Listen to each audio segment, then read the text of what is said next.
Music adds a dimension of artistic expression. It's another bridge to God. And I've found that people, they come to church for a lot of different reasons, but music is a very, to me, kind of has a divinity of its own because it's something that it helps you, makes you feel things and do things. And even I've spent my entire career kind of learning what those things are and how they work. There's just such a mystery around it. And I find that mystery to be very godlike.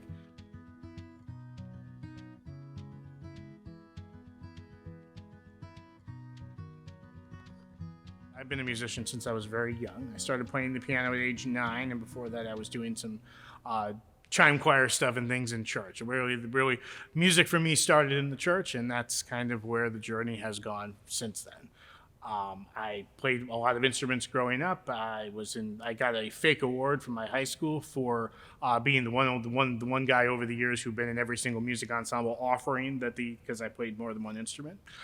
Um, and then I decided to make music my vocation. I also did a lot in my church. I was in the choir and I played a little bit of keyboard for the services and things like that. I was very active in my church growing up. And then I went to Ithaca College initially for music composition, but then I added music education, which then brought upon the organ because there was an opportunity to join the organ studio. And I happened to be in the right place at the right time with the right people. And they said, "Hey, do you want to play the organ?" And I said, "Is that a question or is that a statement?" Because the organ is really for a keyboardist. It doesn't get too much better than this. So I went on that journey at Ithaca. That's actually where I met my wife, Amy, in the music education program there. And I also had my first college gigs. I started playing actual church gigs my sophomore year. Started playing for Cornell University, and then I started playing for churches outside of the campuses, and eventually I had a 2-year standing gig for the rest of my college time, as well as other gigs throughout time there as well. And then I moved back to Connecticut. I'm from Connecticut originally. I'm from Southern Connecticut. I'm sort of right on Yale's doorstep. I've spent a lot of time over there. So I came back to Connecticut and I started a dual career as a music teacher and a church musician. And at one point, I was doing full-time music teaching and part-time church music, and then those things eventually flipped themselves to where the position that I had before I came here. And then I got the call to come down here, and it has been a very exciting way to get a fresh start in a different place and to live somewhere new, because I really haven't lived out of Connecticut most of my life. And I'm just very excited to be here and to be making music. And I do have a graduate degree as well in music education and conducting from the Hart School in Connecticut as well. So that's a little bit of my background. Music adds a dimension to worship, an artistic dimension to worship that changes its dynamic. It keeps the worship. If you didn't have music, think about what a worship service would be like without music. It would be talking. It would be a very engaging sermon. It'd be more talking, and then you'd go get some coffee and go home. Music adds a dimension of artistic expression. It's another bridge to God. And I've found that people, they come to church for a lot of different reasons, but music is a very, to me, kind of has a divinity of its own, because it's something that it helps you, makes you feel things and do things. And even I've spent my entire career kind of learning what those things are and how they work.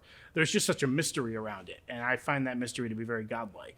So it adds a dimension to worship that takes it to another level. And when our congregation comes here and has their experience here, we want them to have the fullest experience that they can, and that just adds another bridge to God. So I find that it adds that dynamic is just something that it's very different. And one of the things where we saw just how different it was, and I'm not sure how it was here, but we went through a period during the pandemic where we didn't have singing. We didn't, we did hymns, but it was mostly service music. And there was just something seriously missing. And most people couldn't put their fingers on exactly what that was or how, but I was like, guys, it's the music, it's the singing, it's the choirs, it's all that's not there. This is why we have it. And I don't know, I think there's a greater appreciation now for it because it's one of those things where you don't know what you have until you lost it. And then when you get it back, you're like, you just want to grab on.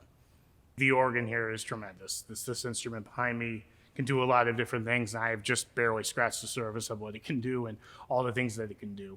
I love the fact that the infrastructure that is in place here and the great potential for growth. I've seen that in other places where I've seen how that can move and how that can grow, and there's a lot of great potential here. And this congregation has been very welcoming and just so warm And we haven't had exactly the easiest 2 weeks, first 2 weeks down here in our personal lives.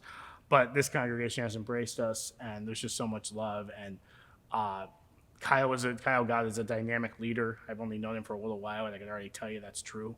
And the leadership around him and all the infrastructure and the vision for where this place is going. I love the vision of this place, following Jesus everywhere. And it's so clear, and it's so encompassing. Doesn't leave anything out or anybody out. It's very encompassing, and it's very exciting to come to a place where there's so much clarity about what it's about, where it's going, and then to be part of that journey. It just warms my heart to think about.